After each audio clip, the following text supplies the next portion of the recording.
Hello everyone, my name is Monica and welcome to my channel. So today we're going to do a taste test for the Gardein Beefless tips. So I'll show you what the package looks like.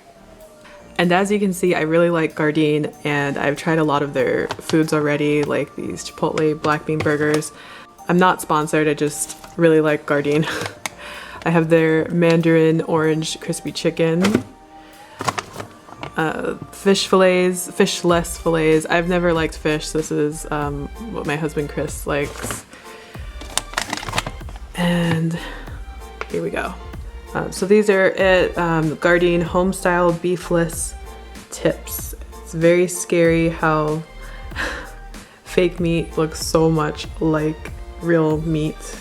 A lot of times people will ask me what's in fake meat, and I'm not going to go over all these ingredients, but first ingredient is water, and there's vital wheat gluten, oil, onions, yeast extract, barley extract, onion powder, garlic powder, bunch of seasonings. Fake meat is mostly just made out of like flour and gluten and sometimes soy, and a lot of seasonings that mimic the taste of what you remember meat to taste like.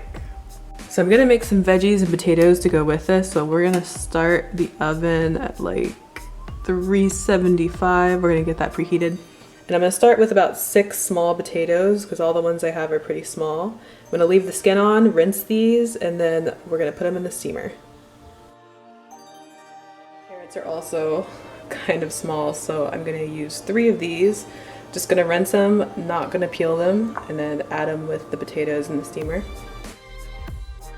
Of this recipe, I'm gonna show you guys how I'm gonna make the dish that I'm gonna put the beefless tips in.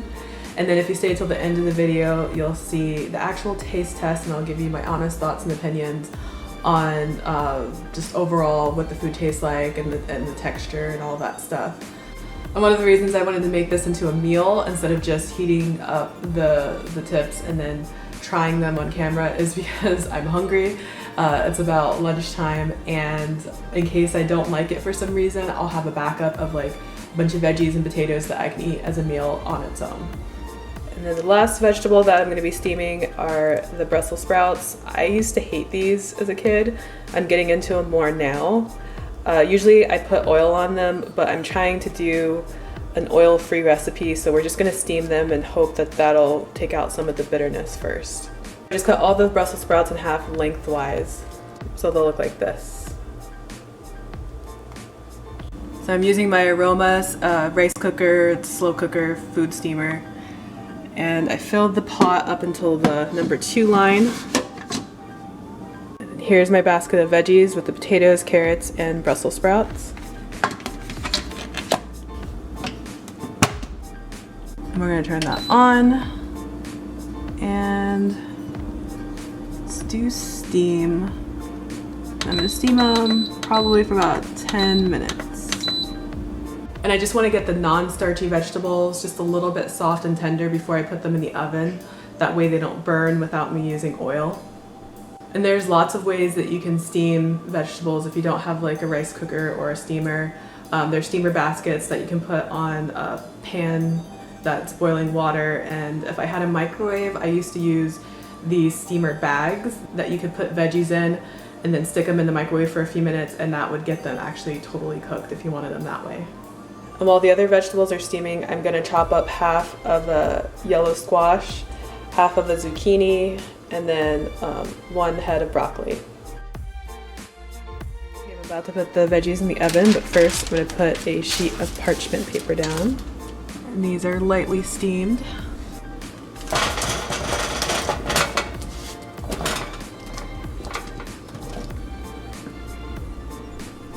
So I put the veggies that were in the steamer for another 7 minutes, making it a total of 17 minutes of steaming because the potatoes still felt pretty hard. I wanted them a little bit softer. So I went ahead and separated the Brussels sprouts from the potatoes and the carrots because these won't need as long to cook in the oven. They're already pretty soft. I just want them to crisp up a bit, but before I put them in the oven, I'm going to season them a little bit. So I'm going to season with a little bit of salt, a little bit of pepper, And I'm also going to use this Trader Joe's 21 seasoning salute. And I'm going to put these in probably about the last 15 minutes of cooking. So we'll set these aside. In our other tray, we have the potatoes and carrots, and I'm going to add the squash, zucchini, and broccoli to that.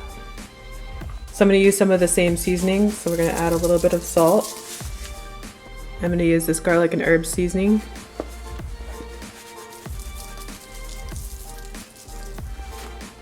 Some more of the 21 seasoning salute. And then last, I'm going to use some thyme leaves.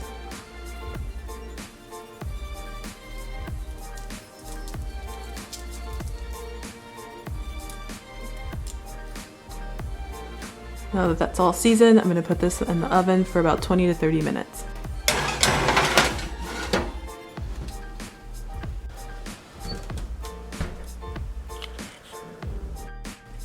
It's been a few minutes and I took it out so I could flip the broccoli because I know these will burn easily on one side if I don't.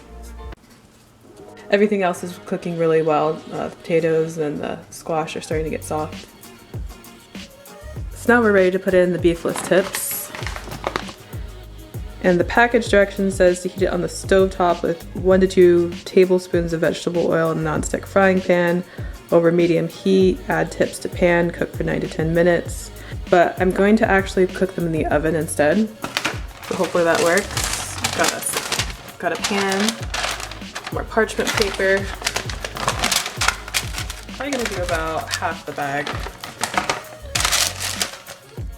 And the Gardein bags are pretty small. We're gonna go ahead and put those in.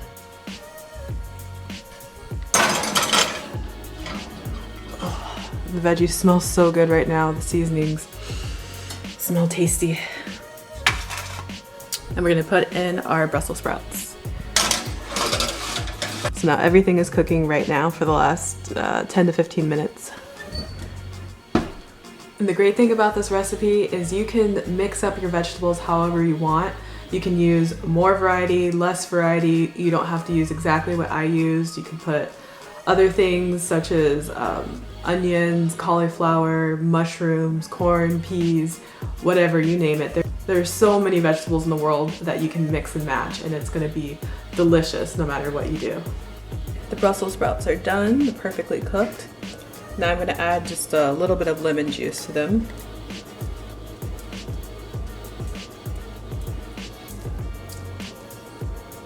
Potatoes and veggies are also done. I'm gonna sprinkle just a little bit of lemon juice on the squash and on the broccoli, just to give that a little bit more flavor. And here are the beef tips after I've taken them out of the oven. It's so crazy how much they look like real meat already. Looks like some of the sauce came off, which makes it look that much more realistic. Let's make a plate and taste test this.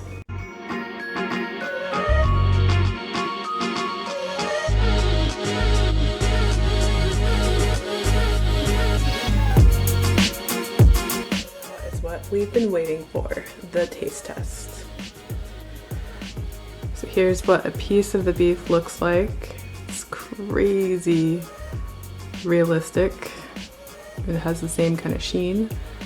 All right, so I'm gonna be honest with you guys. Fake meat still kind of freaks me out.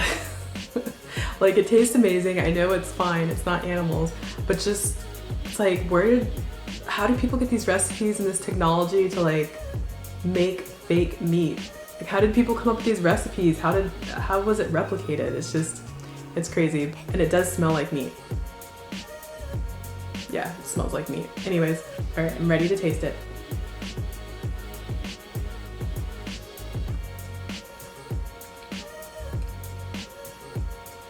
Oh my goodness, that actually does taste like beef. I do not know how Gardein does it. Wow.